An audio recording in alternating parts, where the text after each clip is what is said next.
Hey there, Aries. It's time to see what is going on with your first week of December 2020. Remember, your rising sign is going to give you further clarity as to how a great deal of your sun sign horoscope is going to show up, and your moon sign horoscope is going to give you the B plot, or the less prominent story, also playing out this week. If you ever want to get a session with me, go on ahead to my website, integrativemysticism.com, or you may follow the links down below.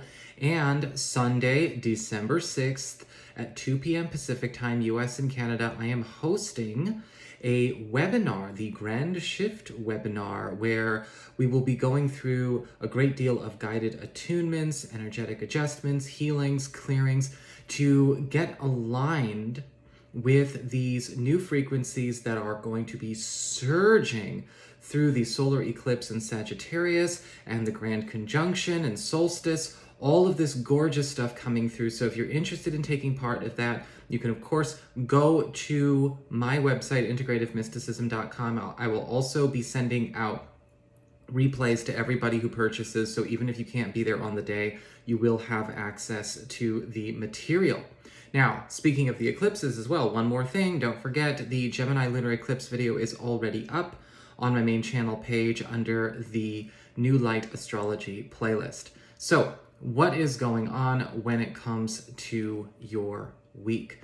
So your week is marked most heavily by this Two of Swords reversed in terms of the big theme, or the main theme. And there's going to be a lot of committing and a lot of cutting off occurring all at the same time. And so for a lot of you Aries people who've been maybe feeling like we've left a lot of things up in the air, things have been kind of wishy-washy in terms of maybe commitments as far as projects or material resources, maybe even certain friendships, relationships, and whatnot.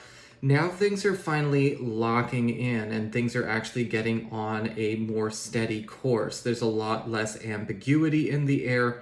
And you may be also finding with this Two of Swords reversed that a lot of things that you embark upon over the course of this week are going to start displacing and pushing out other things in your life, because they are going to grow and need a lot more room. So you might actually be very happy to find that out, because you may also have a lot of things to jump off with, especially if you're trying to maybe leave a certain situation for greener pastures. Maybe you're trying to walk away from a certain commitment, or maybe from a certain project or undertaking you've got going on. Now we have the alternatives presenting.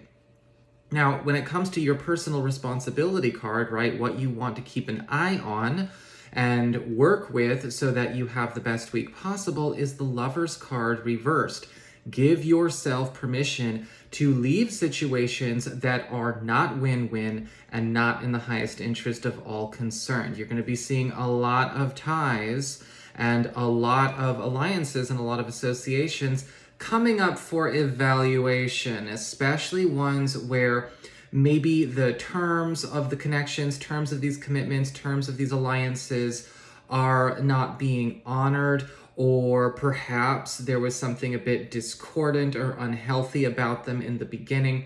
The Lover's card reversed is about breaking free, making sure that we are not getting entangled into, again, relationships or friendships or any kind of bonds or commitments that are very much clearly not win-win, certainly not something that we want to be playing around with, right? I always say, make sure it makes love, not takes love. If it makes love, it's making everything around it and everyone involved better for it. If it takes love, then it's taking energy from everything around it just to pass with a C, and that's not good enough. As we go on to the material shifts that are going on this week, you've got the Seven of Pentacles upright, and it does look like a work in progress is going to come to a bit of a stop. I'm not sure if this might be something that we've already initiated, something that we've been working on for some time. Possibly, yes, something that has been in processing, whether it's been an application, a conversation of some kind.